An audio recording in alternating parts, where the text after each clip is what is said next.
From the students of Penn State Meteorology, here is your Penn State Campus Weather Service forecast. Good morning, Penn State, and welcome to another week of classes here on campus. Taking a live look over Mount Nanny, we do see we have some fog in the valley. That is caused by our temperature and dew point both being at 43 degrees, meaning that the air is saturated, along with a calm wind has allowed for this fog to form undisturbed. We'll take a look at temperatures across the region this morning. 48 in Du Bois, 50 in Johnstown. If we take a look, we only start to get warmer as we move on off to the east, but that general trend is something that continues across the rest of the state. 53 in Erie, 48 in Du Bois. We have this general trend of mid-40s to lower 50s across the state, and that's something that we'll have for the next couple of mornings. If we take a look at future temperatures for today, 67 in Johnstown, 72 in State College. These are temperatures that are actually fairly comfortable, and I'm not going to complain if they're a couple degrees below normal because it's better to sleep in. If we take a look at lows for tomorrow night, we see maybe 5 degrees warmer than they were last night. 50 degrees in State College, 53 in Williamsport, and that is something that will probably change here in the next couple of days. Taking a look at our radar and satellite combination, we see that there really isn't a whole lot going on.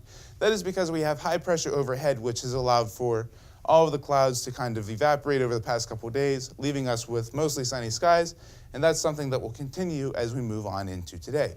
Zooming on out across the eastern half of the state, we see that that is not the story for the rest of the eastern half of the state.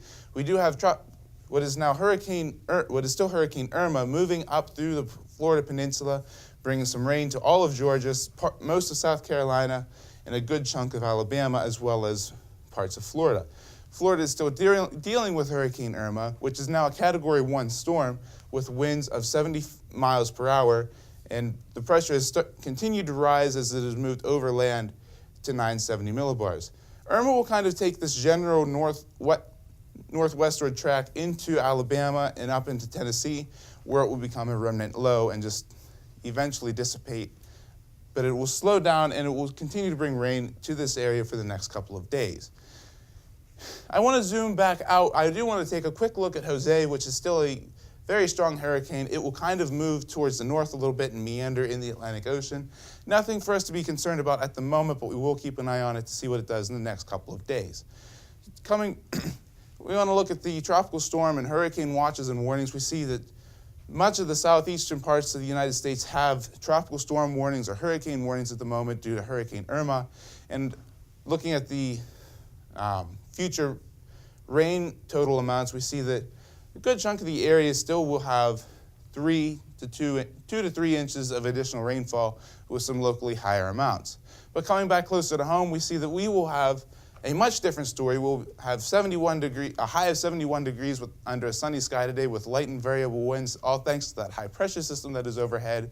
If we take a look tonight, again, we will be a few high clouds will move in due to Irma, but that's nothing to really sneeze at. We'll still have high or calm winds because of the high pressure that is parked over us, keeping Irma to our south.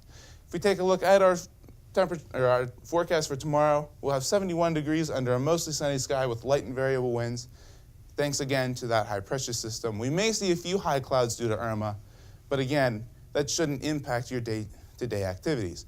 Taking a look at our 7-day forecast, we see that Monday and Tuesday are really the best of the days in this forecast period with sunny skies. Get into Wednesday, we'll have some scattered showers with highs in the mid-70s, and as we move on into the weekend, we'll still have a couple of showers around, maybe even for the Akron game, but other than that, it should be a fairly good week, other than a couple of showers Wednesday and Thursday. From the Penn State Campus Weather Service, I'm Matt Ludwig. Have a great day.